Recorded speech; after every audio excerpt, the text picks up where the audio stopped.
Hello and welcome to another update video on gold spot. This is a dedicated video for those of you who are interested in the spot charts, because the overall situation, is very often that the futures and the spot prices differ a little bit.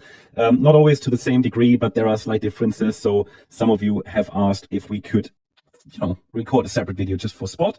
Happy to do so, especially because the last gold update was recorded before the market actually closed on Thursday. Yeah.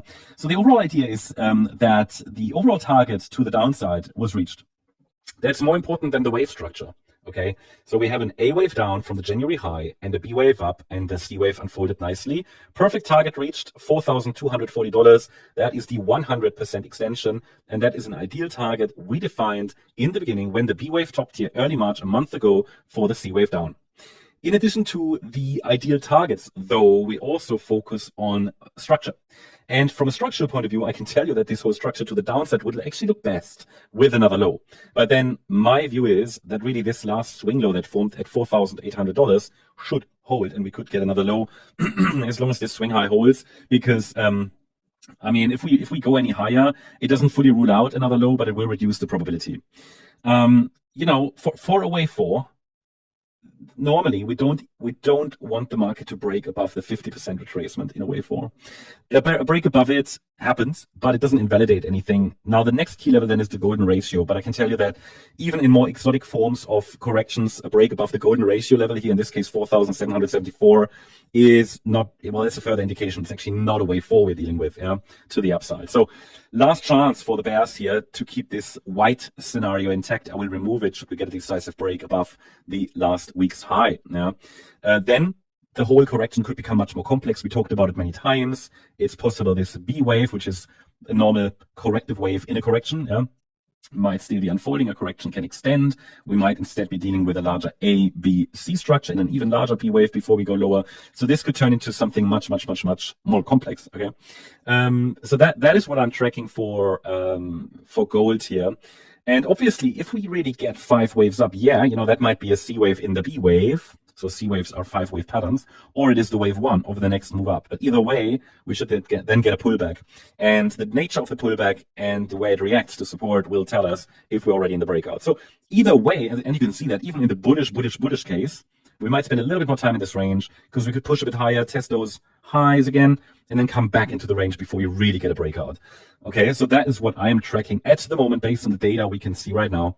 The very near-term, short-term focus is on how we react here to our initial resistance, which is located here between 4,650 to 4,752. This is the nearest resistance area I can offer for white wave 2 basically, and from this zone we could get a rejection and the start of a third wave decline. This is the focus going to be on Sunday, Monday when the market opens again.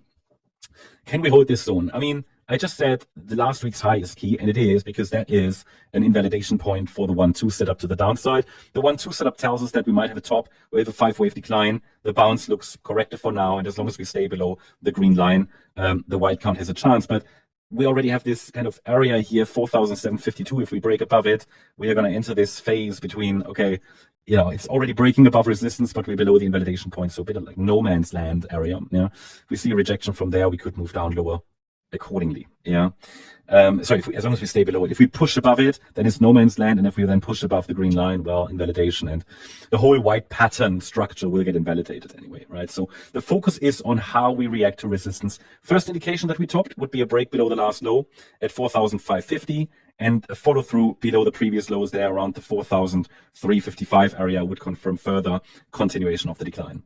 That means, in other words, another low is still likely as long as we stay below resistance. I would slightly prefer it. But would change my view with a break above initial resistance. So but that is the same communication, that we had like for more than a week.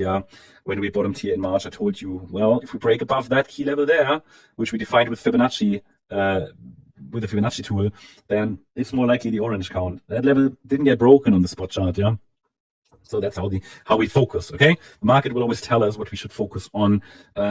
Also, just one more comment. I talked about it in a silver video this week. naturally, as we get close to completion of corrections and reach targets, and we might get one more low, probabilities already start to shift, right? And probabilities get much more balanced between, okay, we could get one more low, or the low is already in. The focus was more clearly bearish, obviously, when we were at the top of a B wave there. Yeah.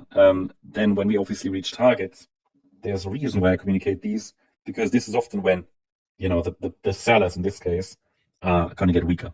So yeah, that's the update on gold. Hope you enjoyed the update. If you did, please hit the like button, leave a comment, and subscribe. Are you looking for exchange with zero fees over 3,000 plus trading pair with industrial leading liquidity proof of reserve that has 1:1 ratio with 24/7 online customer service support? Scan the QR code to easy to direct MEXC website and start your first trading. Thank you. Trading is never as easy. But who say you can't have fun? In every minute you lend, the more you will enjoy. As you grow up in this industry, you will find yourself, and so round yourself with people who will help you to grow up as trader. It's hard in the first place, but I am sure you will be successful. As a trader, always remember trend is your friend.